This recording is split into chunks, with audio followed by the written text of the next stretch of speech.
मेरे साथ इस वक्त जुड़े हैं leader of opposition Jammu and Kashmir assembly Sunil Sharma. News 18 से बात करने के लिए आपका बहुत बहुत धन्यवाद सुनील जी। नगरोटा और बड़गाम के इलेक्शंस अब हैं, उससे पहले ही उमर अब्दुल्ला ने परिवारवाद पे आपको कटाक्ष किया है। उन्होंने कहा है कि परिवारवाद पे बीजेपी जो है वो दोहरे मापदंड अपना रही है। जब उनका कोई परिवार का बच्चा होता है तो उस टाइम चुप होते हैं, दूसरों के परिवारवाद पे उनको नजर पड़ती है। तो कहीं ना कहीं उन्होंने जबरदस्त अटैक किया। पहले इस बात पर तो मैं खुश हूं, कम से कम उन्होंने मान लिया कि वो परिवारवाद का प्रोडक्ट है। उनने इस बात को स्वीकार कर लिया कि वो परिवारवाद का प्रोडक्ट है। लेकिन अब जब कंपैरिजन या डिफरेंस की बात करते हैं उस पर मैं जवाब दूंगा। ये तो है वो परिवारवाद का प्रोडक्ट है और तीसरी पीढ़ी के हैं, चौथी पीढ़ी वो लॉन्च कर रहे हैं। परिवारवाद होता क्या है? जैसे मैं आपसे ही सवाल पूछता हूं, हमारे राष्ट्रीय अध्यक्ष इस वक्त जगत प्रकाश नड्डा जी हैं। क्या कोई मीडिया वाला या आम सामान्य व्यक्ति हमें ये बोल सकता है कि हमारा नेक्स्ट प्रेसिडेंट कौन होगा? पार्टी जिनसे चलती है नहीं बोल सकता है ना। उमर अब्दुल्ला का आप किसी को भी पूछें उसकी पार्टी का अध्यक्ष अगला कौन होगा, सीधे कहेगा उसी परिवार से निकला हुआ व्यक्ति, उसका बेटा, उसकी बेटी, यही होगा ना। चीफ मिनिस्टर कौन होगा? अब्दुल्ला फैमिली से। तो उसे परिवारवाद कहते हैं। जहां से ये पार्टी संचालित होती है, जहां से ये पार्टी हैंडल होती है, जहां से ये पार्टी ऑपरेट होती है, वो एक परिवारवाद से होती है। बाकी 150 करोड़ की आबादी में कहीं पे जनप्रतिनिधि के नाते कोई चुन के आए, वो अलग चीज है। वो किसी का बेटा हो सकता है, वो किसी की बेटी हो सकती है, पत्नी हो सकती है, वो अलग चीज है। उसे परिवारवाद नहीं कहते। परिवारवाद एक परिवार से निकली जन्मी पार्टी जो वहां से बाहर जाती नहीं है। हमारे यहाँ पे जगत प्रकाश नड्डा जी से पहले अमित शाह जी थे, उनसे पहले राजनाथ सिंह जी थे, उनसे पहले गडकरी जी से थे, उनसे पहले फिर राजनाथ सिंह जी थे, उनसे पहले आडवाणी जी थे। पता है किसी को कौन कहाँ से आ रहा है? उसे परिवारवाद कहते हैं। लेकिन अगर वो परिवारवाद का प्रोडक्ट अपने आप को मानते हैं, मैं दावे के साथ कहता हूं, कभी वो अपनी पार्टी का प्रेसिडेंट कोई आम जनमानस में बनाए, जो उनका कट्टर अच्छा पार्टी का बड़ा कार्यकर्ता हो, बनाए पार्टी प्रेसिडेंट। फिर हम कहेंगे कि पार्टी उस परिवार से बाहर आई जिस परिवार से संचालित हो रही है। हमारे यहाँ तो पता ही नहीं, अभी सत शर्मा जी प्रदेश अध्यक्ष हैं, कल कोई और हो सकता है। यहाँ पे बेटा बेटी तो नहीं करते हैं जो पार्टी को चलाए। इसलिए परिवारवाद की परिभाषा को, परिवारवाद की डेफिनेशन को पहले समझना होगा, और जब वो कंपेयर करें तो कंपेयर पार्टी का करें। अगर नेशनल कॉन्फ्रेंस पार्टी है, वो ऑपरेट कहाँ से हो रही है, वो हैंडल कहाँ से हो रही है। इतने लोग हैं नेशनल कॉन्फ्रेंस में जिन्होंने अपनी जिंदगी दी है, इनसे बड़े बड़े एक्सपीरियंस्ड लोग हैं। ऐसा नहीं कि उमर अब्दुल्ला साहब के पास कोई एक्सपीरियंस या मेरिटोरियस है। इनके पास एक मेरिट है, ये अब्दुल्ला खानदान के शहजादे, इसके अतिरिक्त इनके पास कोई मेरिट नहीं है। इनके पास बड़े स्टॉलवर्ड्स रहे, राथर साहब, सागर साहब, उड़ी साहब, पता नहीं कौन से साहब। दे जरा पार्टी किसी वक्त उनके हाथ में, चलाएं पार्टी नहीं। वो सारे इनके पीछे पीछे चलने चाहिए। ये होता है। हमारे यहाँ कुछ नहीं पता है। आज जिस पद पे आप हो, कल किसके पीछे चलना पड़े। यहाँ पे आम व्यक्ति जिसमें वो कौशल हो, जिसमें वो टैलेंट हो, जिसमें वो जो व्यवहारिक हो, जिसमें वो सलाहियत हो, जिसमें वो काबिलियत हो, वो पार्टी के शीर्ष पद पे बैठ सकता है। लेकिन नेशनल कॉन्फ्रेंस में पार्टी के प्रथम स्थान पे, शीर्ष पद पे अब्दुल्ला परिवार के अलावा कोई बैठ नहीं सकता है। परिवारवाद पर आपने बात की, अपनी सफाई दी। दूसरी बात जो इम्पोर्टेंट बात है वो है फारूक अब्दुल्ला का स्टेटमेंट। वो कहते हैं कि जो एलजी है वो फाइलों पे बैठे हुए हैं, काम नहीं करने देते हैं। और उमर अब्दुल्ला भी ये कहते हैं कि उस तरह से हमें काम नहीं करने दिया जा रहा है जिस तरह से काम होना चाहिए। हमें फ्रीडम नहीं है, हमें हमारे पावर्स इतने नहीं हैं जितने होने चाहिए। फारूक अब्दुल्ला ये कहते हैं कि फाइलों पे बैठे हुए हैं एलजी और काम नहीं हो रहा। सबसे पहले मैं इस बात को स्पष्ट करता हूं, मैं कोई राजभवन का प्रवक्ता नहीं कि मैं फाइल्स के बारे में बोलूं। उनकी फाइलें कहाँ हैं कहाँ नहीं, वो जाने, राजभवन जाने। मैं एक ही बात कहता हूं, ये स्टेटहुड नहीं मांग रहे हैं, ये पावर नहीं मांग रहे हैं, ये खोई हुई बादशाहत मांगते हैं। फारूक अब्दुल्ला साहब बड़े बादशाह हैं, उमर अब्दुल्ला साहब छोटे बादशाह, शहजादा।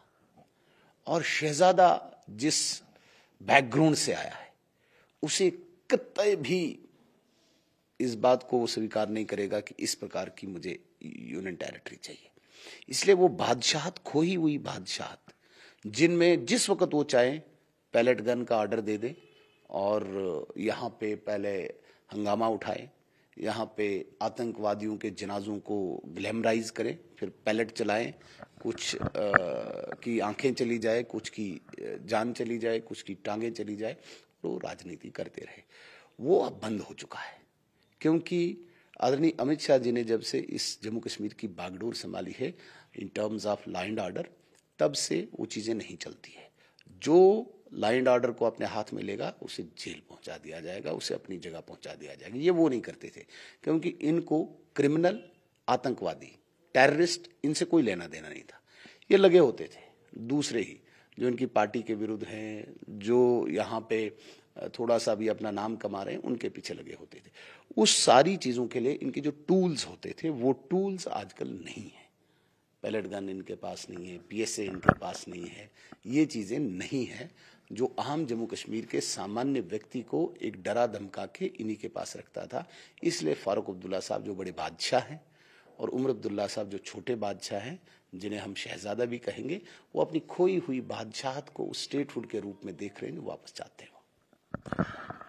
वो कहते हैं उमर अब्दुल्ला। अब तीसरी बात पे जो मैंने उनसे जब इंटरव्यू किया था, उनसे मैंने पूछा था कि जो बीजेपी है या अपोजिशन पार्टीज हैं वो ये कह रही हैं कि आप कोई काम नहीं कर पा रहे हैं, आप फेलियर हैं 1 साल से।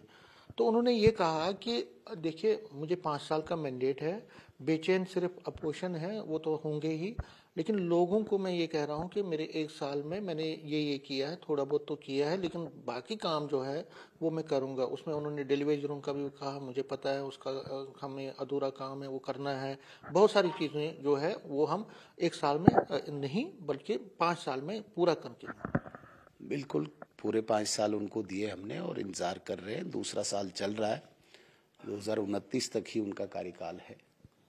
मानते हैं कि उनको अभी वो परिस्थितियां नहीं बनी कि वो कुछ कर पाए।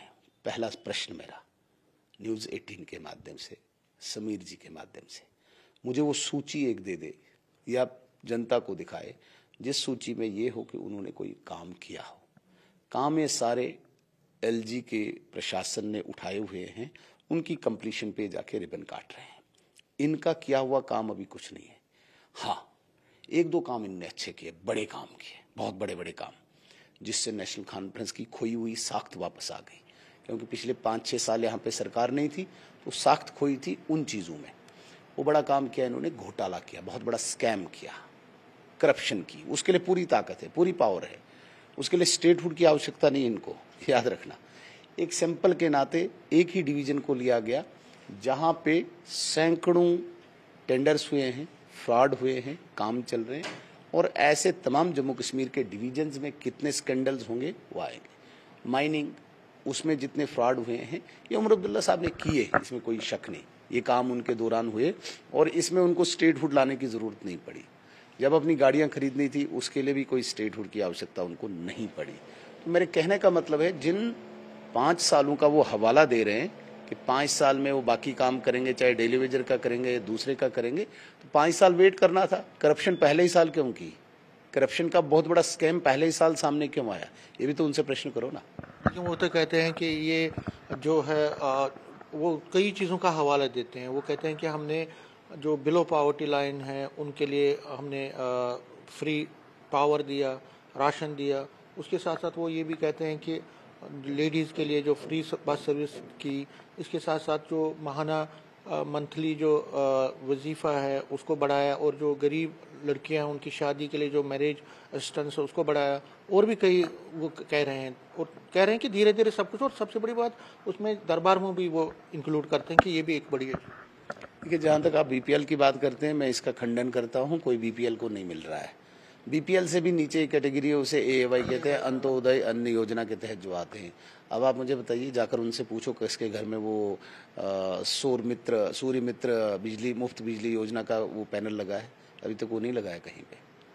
उसके लिए भी ये भारत सरकार की स्कीम है, ये उमर अब्दुल्ला साहब की स्कीम नहीं है, सूर्य मित्र मुफ्त बिजली योजना। तो टोटल झूठ तो उनके जेब में सुबह वो डाल के चलते हैं, 8-10 झूठ सुबह बोलने ही है।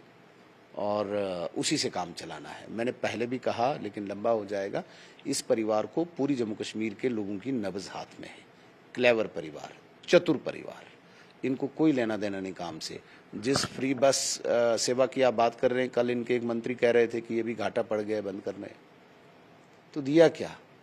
ले दे के कुल मिला के देखिए, जहाँ तक आप दरबार मुंह की बात करते हैं, हमने माना ठीक है, लेकिन दरबार मुंह को लगता है दरबार मुंह बंद जब हुआ था ये एक गलती हो गई थी उस टाइम? कोई देखिए, मानते हैं आप, दिल से मानते हैं कि कुछ ना कुछ गलत हो गया था उस टाइम, क्योंकि जिस तरह का रिस्पांस कल आया है उसे लगता है कि देखिए, दोनों चीज़ों, दोनों एस्पेक्ट्स को देखना चाहिए। कुछ लोग इसको गलत मानेंगे, कुछ सही मानेंगे, ठीक है सर।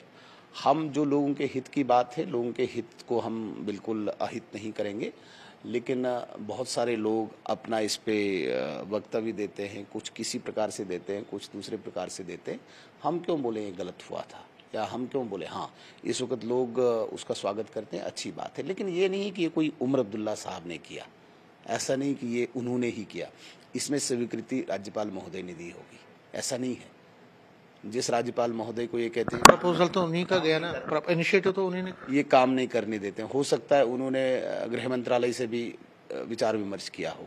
तो उमर अब्दुल्ला साहब आप फूल बरसाए अपने आप पे, वो बोले कि उन्होंने किया, ऐसा नहीं है। अगर हर फाइल को उपराज्यपाल महोदय रोकते हैं उनके मुताबिक, तो इसको क्यों नहीं रोका? फिर रोकना चाहिए था।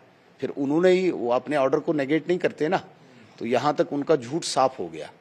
तो ये कहने का मतलब है कि ये उपराज्यपाल महोदय की स्वीकृति इसको मिली है, गृह मंत्रालय के साथ भी विचार विमर्श हुआ है, फिर जाके हुआ। लोग जिसमें खुश हैं, हम खुश हैं। आप खुश हैं। एक और सवाल सुनील जी आपसे पूछना चाहूँगा कि जो एक हवा चल रही है, राज्यसभा के इलेक्शंस हो गए, उसके बाद एक नैरेटिव चल रहा है, एक सोशल मीडिया पे कहीं पे भी, कि आप जो हैं इस सरकार को टॉपल करना चाहते हैं। अंदर खाने कई चीज़ों पे आप काम कर रहे हैं और कह रहे हैं, आपके लीडर भी ऑन कैमरा कह रहे हैं, बड़े नेता, अभी तो 4 ने दिया, 40 भी हो जाएगा आगे। तो क्या कुछ हो रहा है? क्या आप सरकार को टॉपल करने, क्योंकि बड़ी हवा चल रही है? नहीं, ऐसी कोई बात नहीं। मैं इस बात का खंडन करता हूँ। न कोई टॉपल करना है, न हमें कोई आवश्यकता है। हम संतुष्ट हैं, हम प्रसन्न हैं विपक्ष में, जो हमें विपक्ष की भूमिका 2024 के असेंबली के चुनाव में मिली है, हम वहीं करेंगे। टॉपल कौन करेगा उनको हमें कोई लेना देना नहीं। ये घर कब गिरता है, कौन गिराता है, हमें कोई लेना देना नहीं। मैं नेता प्रतिपक्ष के नाते इस बात को बड़ी जिम्मेदारी के साथ कहता हूं कि हमारा कोई लेना देना नहीं टॉपल से। न हमने सरकार बनाने की कभी सोची है, न हमें कोई आवश्यकता है। खुद गिरे तो वो हम नहीं कह सकते हैं कि भाई वो क्यों गिरे, क्योंकि उनके घर के अंदर ही अंतर कलह बड़ा चल रहा है। फिर वो इल्ज़ाम हम पे लगाएंगे। वो पहले ही तैयारी कर रहे हैं कि हम इल्ज़ाम इन पे थोपे। और जो बू आ रही है वो तो है ही कि भाई अंदर खाने सारा ठीक नहीं है, बट इसमें हमारा कोई रोल। क्या लग रहा है अंदर खाने आपको, क्या सुबगाहट आ रही है? क्या लग रहा है आपको?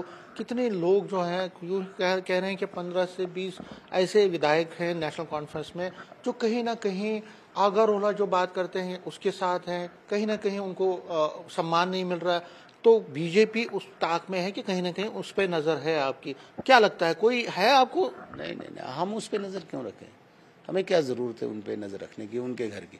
हम अपने घर की चिंता करते हैं। नहीं, देखिए, राज्यसभा में आपने एक जितवाना था तो नजर तो उधर ही पड़ी ना। वो तो जिताना था तो जरूरी था। तो कल सरकार बनानी है तो उन्हीं पे तो नजर आएगी। नहीं, हमें सरकार बनाने की कोई वो दौड़ नहीं है। क्योंकि आप जो है ना, कई लोग ये कहते हैं कि सुनील जी जो बोलते हैं कैमरे के सामने वो होता नहीं है, जो होता है वो ये बोलते नहीं है। तो ये थोड़ा बहुत तो इंडिकेशन दे कि क्योंकि हवा बहुत तेज है कि कहीं ना कहीं बीजेपी अंदर खा। समीर जी, आपको लगता है कि कुछ होगा भी तो मैं आपके माइक के सामने कुछ बोलूंगा? ऐसा लगता है आपको?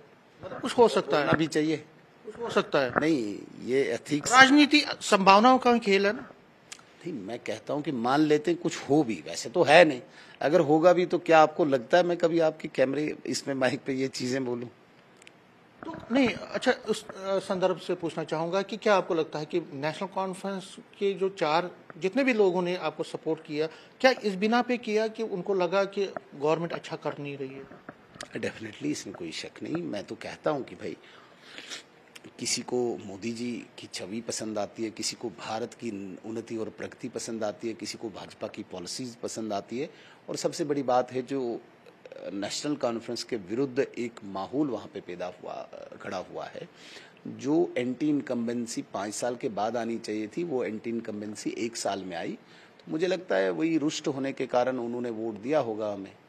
अच्छा, अब नगरोटा और बड़गाम के जो इलेक्शंस हैं, क्या लगता है आपको, आपकी असेसमेंट है नगरोटा के लिए और बड़गाम के लिए क्या है, बीजेपी कहाँ खड़ी है दोनों सीटों में? देखिए, नगरोटा तो आप भी प्रिडिक्ट कर सकते हैं, बड़ा भारी बहुमत हमें पिछली बार मिला था, और देवेंद्र राणा साहब की एक छवि, देवेंद्र राणा साहब का एक व्यक्तित्व, देवेंद्र राणा साहब की मेमोरीज, ये सारी इस वक्त लोग वहाँ पे एक्सेप्ट कर रहे हैं। और सबसे बड़ी बात, जो हमारा संगठन ग्रॉस रूट लेवल तक है, भारतीय जनता पार्टी, वो भी लाभदायक है। तो कुल मिला के नगरोटा एक, हमें पता है कि एक लैंडस्लाइड विक्ट्री होगी, इसमें किसी को कोई संदेह नहीं होना चाहिए। कश्मीर घाटी में मैं स्वीकार करता हूँ बार बार कि हम इतने ताकतवर नहीं है, अभी इतने मजबूत नहीं है, लेकिन प्रयास जारी है। लेकिन आपको भी इस बार रिजल्ट से अचंबा होगा कि भारतीय जनता पार्टी बड़ी स्पीड से ग्रो कर रही है, राइज कर रही है, एक्सपैंड कर रही है कश्मीर घाटी में। उसका सैंपल 14 नवंबर को बड़गाम का वो इलेक्शन बताएगा। आगा रोला जिस तरह से इलेक्शन में हिस्सा नहीं ले रहे, आपको लगता है उससे नुकसान होगा नेशनल कॉन्फ्रेंस? आगा रोला को कौन सुनता है, कौन देखता है? वो तो नेशनल कॉन्फ्रेंस की टेंशन है ना। हम आगा रोला हमारे लिए कोई बहुत बड़ा नहीं कि हम उसी को सुनते। लेकिन जो वो जबान से जो जो अल्फाज इस्तेमाल करते हैं, कहीं ना कहीं उमर अब्दुल्ला के खिलाफ जिस तरह से बोलते हैं, तो आप तो खुश होंगे ना? नहीं, हम क्यों खुश होंगे, हम तो सुनते ही नहीं वो क्या बोल रहे हैं, क्योंकि वो उनकी इन फाइटिंग है। हमारे लिए वो कोई आदर्श थोड़ी हम उनको सुनेंगे। वो एक पार्टी का, एक परिवार का एक सिपाही था आज तक, और उस परिवार से दुश्मन का दुश्मन दोस्त होता है, तो वो उसके दुश्मन है, आपके दुश्मन के वो दुश्मन है। नहीं, दोस्त आपके हो गए। हमारा कोई दुश्मन ही नहीं है। कैसे दुश्मन? पॉलिटिकल, सियासी दुश्मन? नहीं, सियासी भी नहीं है कोई। हाँ, तो ये लास्ट में आपसे जानना चाहूंगा सुनील जी कि आगा रोहला की वजह से क्या लगता है आपको नेशनल कॉन्फ्रेंस में, ये आप अपनी एक असेसमेंट दे सकते हैं कि उनके साथ भी कुछ लोग खड़े हो सकते हैं? मैं शार्ट में बोलूँगा, आगा रोहला फैक्टर मानो, एंटी इनकम्बेंसी फैक्टर मानो, झूठ फैक्टर मानो, बादशाहत फैक्टर मानो, कोई न कोई फैक्टर मानो आप, लेकिन नेशनल कॉन्फ्रेंस बड़गाम हारेगी। बड़गाम हारेगी? जी। कौन जीतेगा? मुझे क्या पता, वो हारेंगे। बीजेपी जीतेगी? जीत सकती है। न्यूज़ 18 से बात करने के लिए शुक्रिया। कैमरामैन साहिबा के साथ में समीर भट्ट, न्यूज़ 18 जम्मू।